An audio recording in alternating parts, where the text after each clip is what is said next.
Assalamualaikum warahmatullahi wabarakatuh. Perkenalkan, nama saya Kike Imam Aditya, mahasiswa program studi perencanaan wilayah dan kota, Fakultas Teknik Universitas Gadjah Mada. Dengan nomor induk mahasiswa 23-522-091-TK-57791. Dalam video ini akan memaparkan testimoni pengalaman saya sebagai mahasiswa tahun pertama program studi perencanaan wilayah dan kota. Program Sarjana Perencanaan Wilayah dan Kota merupakan bagian dari Departemen Arsitektur dan Perencanaan Fakultas Teknik Universitas Gadjah Mada. Program Sarjana PWK sendiri baru mulai terbentuk pada tahun 2003. Alasan mengapa PWK masuk ke dalam pemburu keteknikan. Yang pertama yaitu adalah pembelajaran PWK mencakup penataan ruang dan perencanaan serta pemahaman tentang metode rekayasa spasial dan pemodelan untuk menentukan solusi permasalahan spasial yang optimal dan terukur. Nah, itu membutuhkan ilmu keteknisan seperti pengoperasian software simulasi spasial. Meskipun begitu, terdapat beberapa perbedaan dengan rumpun teknik lainnya. Karena dalam PWK menekankan pemahaman di berbagai aspek ilmu seperti sosial, ekonomi, politik, dan budaya. Garis besar ilmu yang dipelajari dalam program studi sarjana perencanaan wilayah dan kota. Yang pertama, perencanaan tata ruang. Dalam hal ini mempelajari tentang prinsip-prinsip perencanaan tata ruang, analisis data spasial, dan pembuatan rencana tata ruang untuk wilayah dan kota. Lalu yang kedua, perencanaan infrastruktur. Mempelajari tentang perencanaan infrastruktur seperti jalan, jembatan, sistem transportasi, dan sistem sanitasi. Lalu yang ketiga, perencanaan ekonomi dan sosial. Mempelajari tentang analisis ekonomi dan sosial untuk mendukung perencanaan wilayah dan kota, seperti analisis dampak lingkungan dan analisis kebutuhan masyarakat. Lalu yang keempat, peraturan dan kebijakan. Mempelajari tentang peraturan dan kebijakan yang terkait dengan perencanaan wilayah dan kota, seperti undang-undang tata ruang dan peraturan daerah tentang rencana tata ruang wilayah. Lalu yang kelima, keterampilan teknis. Mempelajari tentang berbagai keterampilan teknis yang diperlukan untuk perencanaan wilayah dan kota, seperti menggunakan software GIS dan AutoCAD.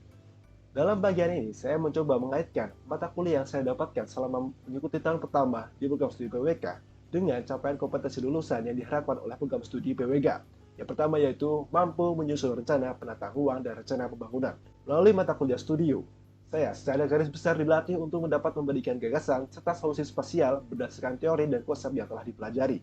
Lalu yang kedua, menguasai teori, prinsip, dan konsep perencanaan wilayah dan kota.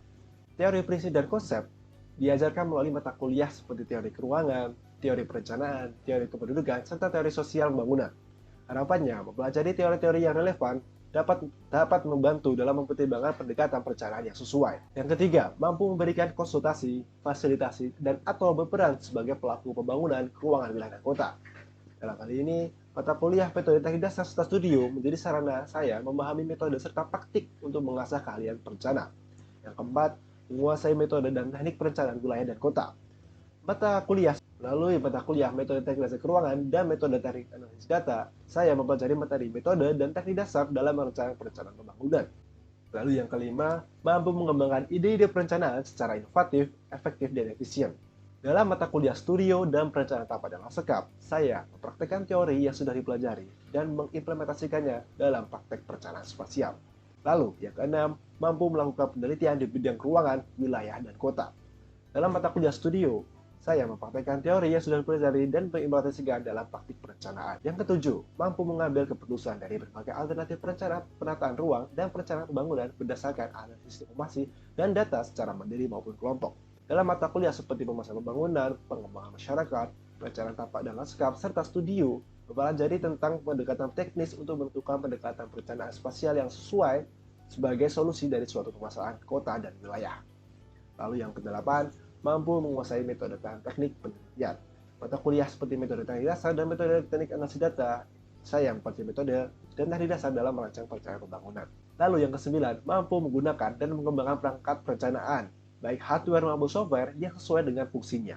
Dalam mata kuliah sistem informasi perencanaan, saya belajar bagaimana cara menggunakan software GIS sebagai alat analisis serta rekayasa spasial. Lalu yang ke-10, mampu mengkomunikasikan dan bertanggung jawab secara profesional terhadap proses dan pencapaian hasil kerja.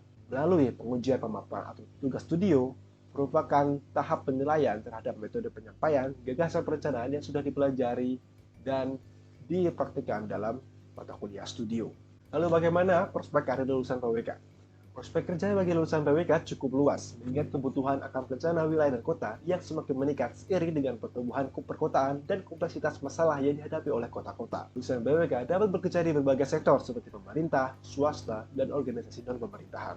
Lalu, persiapan seperti apa bagi saya setelah pasca kuliah untuk meniti karir di masa depan? Yang pertama adalah memperkuat keterampilan. Keahlian adalah hal yang penting bagi seorang insinyur. Dalam hal ini, hard skill dan soft skill sangat dibutuhkan bagi seorang perencana. Melalui hard skill, saya akan mendalami kembali pemahaman teori dan menambah keahlian penggunaan software yang relevan melalui pelatihan dan kursus. Di bidang soft skill, saya akan mengasah kemampuan komunikasi, interpersonal, dan problem solving melalui kelas pengembangan diri. Yang kedua, memperluas jaringan, yaitu dengan cara mengikuti organisasi, seminar, workshop, dan konferensi untuk bertemu dengan para profesional di bidang karir. Lalu juga membangun koneksi dengan dosen, teman, alumni, dan para profesional untuk mendapatkan informasi terkait karir dan magang. Lalu yang ketiga, menyiapkan portofolio. Mengumpulkan proyek-proyek yang telah dilakukan selama kuliah seperti tugas praktikum dan magang. Lalu juga membentuk portofolio yang menarik dan profesional untuk menampilkan keahlian dan pengalaman kepada calon employer. Etika yang akan saya pegang sebagai insinyur di bidang perencanaan wilayah dan kota adalah yang pertama, menghindari konflik kepentingan dan korupsi. Menjunjung tinggi integritas profesi dan bertindak dengan etika baik. Yang kedua, memiliki kualifikasi dan pengalaman yang relevan, selalu memperbarui pengetahuan dan keterampilan, dan bekerja secara profesional dan etis. Lalu yang ketiga, mematuhi hukum dan peraturan yang berlaku. Pastikan rencana dan desain sesuai dengan standar dan pedoman, dan bekerja sama dengan otoritas terkait. Yang keempat, bertanggung jawab atas keputusan dan tindakan, transparan dalam mengambil keputusan, dan terbuka untuk pengawasan publik. Yang kelima, mempertimbangkan semua pemangku kepentingan, transparan, dan akuntabel. Keenam, mempertimbangkan dampak jangka panjang, menggunakan sumber daya berkelanjutan, dan mempertimbangkan perubahan iklim dan bencana alam akibat dari kebijakan perencanaan yang ditentukan. Lalu, yang ketujuh, menciptakan lingkungan yang aman dan sehat dengan menyediakan akses layanan publik, infrastruktur yang aman, ruang publik yang ramah, dan memperhatikan kelompok rentan.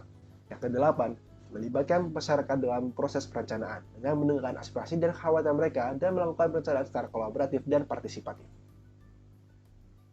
Persoalan sosial yang terjadi kerap ditimbang oleh faktor kondisi keuangan yang sudah tidak relevan dan kurang layak bagi aktivitas kehidupan yang terjadi di dalamnya.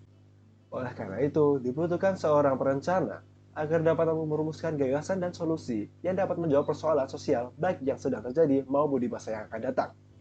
Semoga selama menempuh perkuliahan di program Sarjana PWK Fakultas Teknik UGM dapat meningkatkan kompetensi saya sebagai lulusan yang terdidik sehingga dapat berkontribusi dalam membantu membawa perbaikan bagi bangsa dan negara. Sekian dari saya.